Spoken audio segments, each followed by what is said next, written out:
Hello friends, welcome to TW preparation. आज के हमारे वीडियो लेक्चर जो है Babar the first Mughal empire यानी पहला मुग़ल सम्राट कौन था दोस्तों? वह था बाबर। आगे की हम देखते हैं बाबर के बारे में।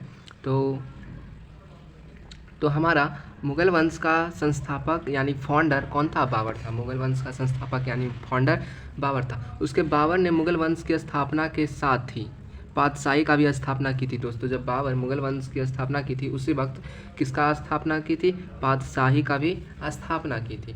तब आगे देखते हैं हमारा जो बाबर का जन्म हुआ 1483 ईस्वी में हुआ और इनके पिता उमर शेख मिर्ज़ा थे। बाबर को जन्म हुआ था दोस्तों 1483 ईस्वी में और इनके पिता कौन थे दोस्तों? उमर शेख मिर्ज़ा थे। अब हम आगे देखते हैं बाबर फारगाना की गद्दी पर 8 जून 1994 ईस्वी में बैठा था। बाबर ने फारगाना की गद्दी पर 8 जून 1994 ईस्वी में बैठा था। इनके पहले इस गद्दी पे जो बैठा थे दोस्तों वो उनके पिताजी थे उमर शेख मिर्ज़ा। उसके बाद जो 1494 में बाबर बैठा था फारगाना। तो बाबर ने पहली बार गद्दी पर कब बैठा था और कौन सा गद्दी पे? तो गद्दी पर 8 जून 1994 में बैठा था। और किस गद्दी पे बैठा था? फारगाना की गद्दी पे बैठा था दोस्तों। उसके बाद हम आगे देखते हैं जो बाबर के बारे में है। बाबर की बादशाह की जो उपाधि मिली थी दोस्तों, बाबर को बादशाह की जो उपाधि मिली थी वो 1507 ईस्वी में मिली थी। किसकी उपाधि मिली थी? बाबर को बादशाह की उपाधि 1507 ईस्वी में मिली थी। और जो बाबर के जो पुत्र थे दोस्तों वो 4 पुत्र थे। बाबर के कितने पुत्र थे? 4 पुत्र। हुमायूं, कामरान, अस्करी और हिंदाल थे। तो आने वाले जो शासन काल किए थे दोस्तों वो हुमायूं ही किए थे। तो आगे के वीडियो लेक्चर में हुमायूं के बारे में पढ़ेंगे। अभी बाबर के बारे में क्लियर करते हैं। तो आप समझ गए कि उनके 4 पुत्र थे। कौन कौन? हुमायूं, कामरान और अस्करी। उसके बाद जो हमारी आती है, बाबर ने भारत पर पहला आक्रमण 1519 ईस्वी में किया था। जन्म इनका देखिए कब हुआ? 1483 ईस्वी में हुआ था। और कितने साल बाद भारत पर उन्होंने आक्रमण किया? तो भारत पर उन्होंने आक्रमण किया 1519 में, यानी 83 से दोस्तों 17 साल उधर और 19 साल इधर, इन दोनों को जोड़ते हैं दोस्तों तो हमारा होता है शायद 36 साल बाद बाबर ने भारत पर क्या किया दोस्तों? आक्रमण किया। उसके बाद किसके विरोध किया था दोस्तों? यूसुफ जाई जाति के विरोध किया था, जिनमें इन्होंने पहली बार तोपों और बारूद का इस्तेमाल किया था। बाबर दोस्तों पहली बार तोपों और बारूद का इस्तेमाल बाबर किया था।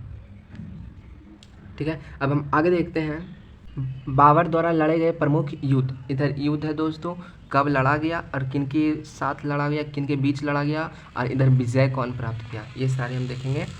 तो पानीपत का जो प्रथम युद्ध हुआ था 21 अप्रैल 1526 ईस्वी में इब्राहिम लोदी के बीच और बाबर के बीच हुआ था।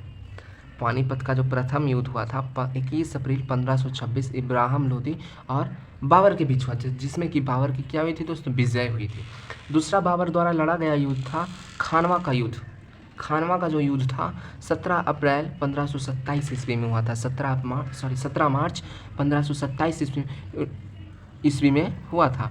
और जो लड़ा गया था वो कौन थे दोस्तों? राणा सांगा थे। इसमें भी बाबर की क्या हुई थी दोस्तों? विजय हुई थी।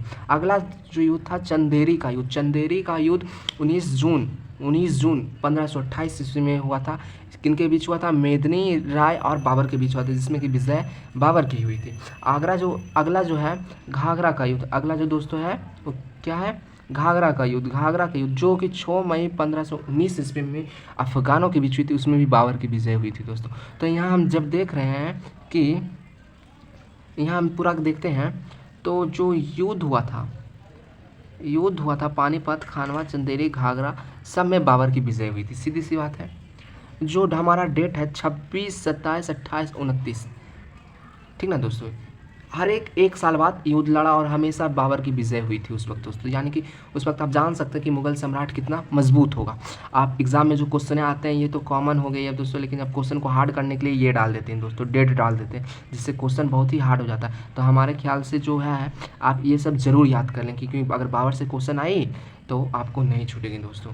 हमारे ये ज़रूर याद कर लें। हम अब आगे देखते हैं बाबर के बारे में। तो बाबर के बारे में देखते हैं। तो बाबर ने कलंदर और गाजी की उपाधि ली। जब इस युद्ध के बाद कलंदर और गाजी की उपाधि ली बाबर ने। फिर बाबर की मित्र भाषा जो थी दोस्तों तुर्की थी। बाबर की मित्र भाषा क्या थी दोस्तों? तुर्की थी।